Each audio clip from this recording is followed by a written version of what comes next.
So in our last Visio here, and this is why I chose La Sagrada Familia, is really to emphasize these pastoral letters of Paul by focusing on a church. One thing I want you to do is as we go into this Visio and to start to, see the pictures and what's stirring up in our hearts or what do we see. I want you to think about your parish. That hopefully you're connected to a parish. I would imagine you are if you're here. But that we're not. You don't float around to different churches. But some people do that. Like, where are you being fed with it? What is it about? I'm not just saying like there's the beauty of the church itself. So there's a reason for why we put out money, we donate or whatever to make our worship places to look beautiful because they reflect the beauty of God. So, for example, I lived there for a year and helped out those of you who went to Our Lady, who are part of Our Lady of Sorrows here in South Orange. It's a beautiful church. I think it's one of the most beautiful in our diocese. If you have not been to Our Lady of Sorrows, check it out. On Prospect Street there, beautiful church. Goes back to the 1920s. There's a reason why the people put all that in there too. I go to St. Rose of Lima in Short Hills. That was built. It's more of colonial style, but there's a beauty, to that church also, and it just shows what the parishioners put in, for that with it. So think about your church. Think about even the people that are there. Is it welcoming, inviting? And how about your pastor, the priests that are there to bring you back to come there, listening to their homilies and such? What is the example that they're giving? So I chose this event that happened 2 weeks ago because really what Pope Leo did, and he continues to do for us, what all popes are supposed to do, is that they go out and they visit the countries that they are overseeing.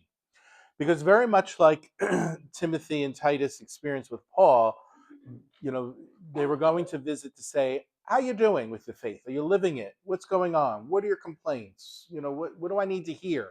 That's why the Pope does that. He goes to these places. And Spain is one of those countries where we associate with Roman Catholicism. It is a Roman Catholic country in name, really, right now.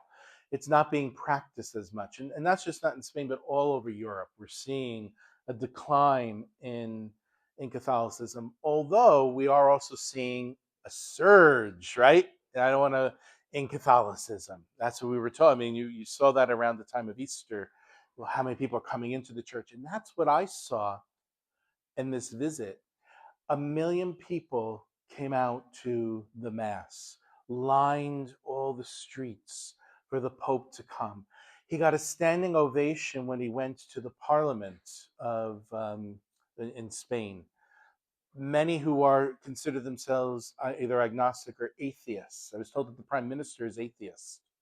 The King and Queen are not there, but there's something about this that stirs the faith within inside of us. And that's what, when you read the letters of Paul, when you read the Acts of the Apostles, specifically the letters, it's supposed to, as we read them now, stir our faith also, to pretend that we are, you are Corinth, you are Thessalonica, and all that.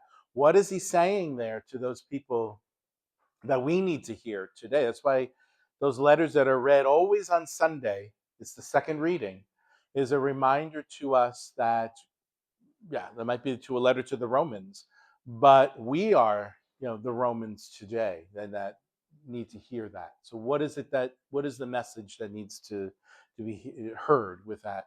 And then the Pope visiting these places to instill the faith again, to give people an incentive to continue. And if you watched what was going on here, it was mostly young people that were coming, to that. They were saying at the same time the rap singer Bad Bunny, he's a famous rap singer right now. He had a concert, and actually more people went to go see the Pope than him. And he wanted to go see the Pope. They had actually a meeting, at that time.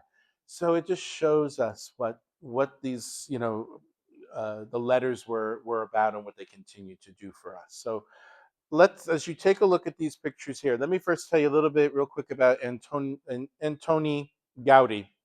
He lived from 1852 and he died in 1926. He's a Spanish architect. His style is what we call neo-Gothic art, but modernista movement is what he started.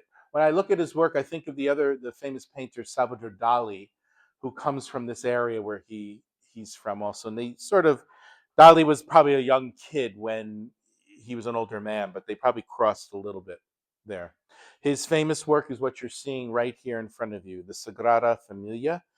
Gaudi is known as God's architect, right? And he died at age 73 in 1926 after being hit by a street train, and he suffered from his injuries a few days later and died there. He's buried in the crypt of La Sagrada Familia, and in April of 2025, Pope Francis declared him venerable. So he's out. He's up for canonization.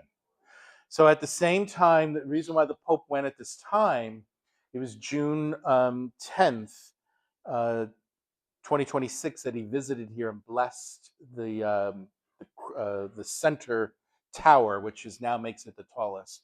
That's 100 years to the day that Gaudi died. All right, so that was the coming together with all of that. So just take a look as I show you some of the pictures here, and then specifically what I want you to reflect on.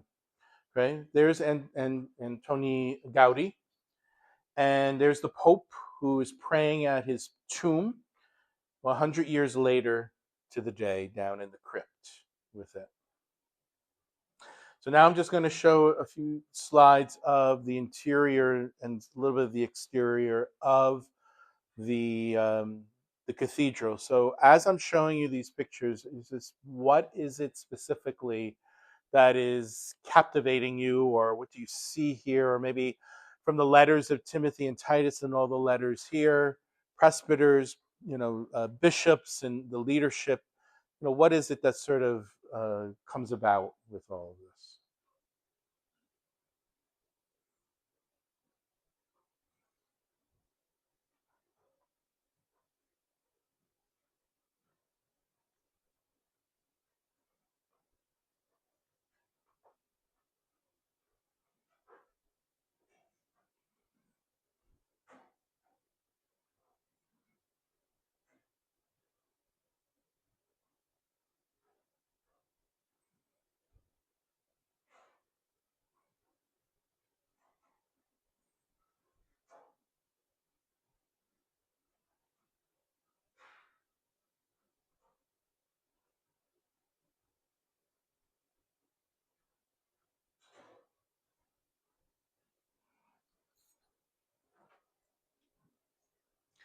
Each entranceway into the cathedral has a different um,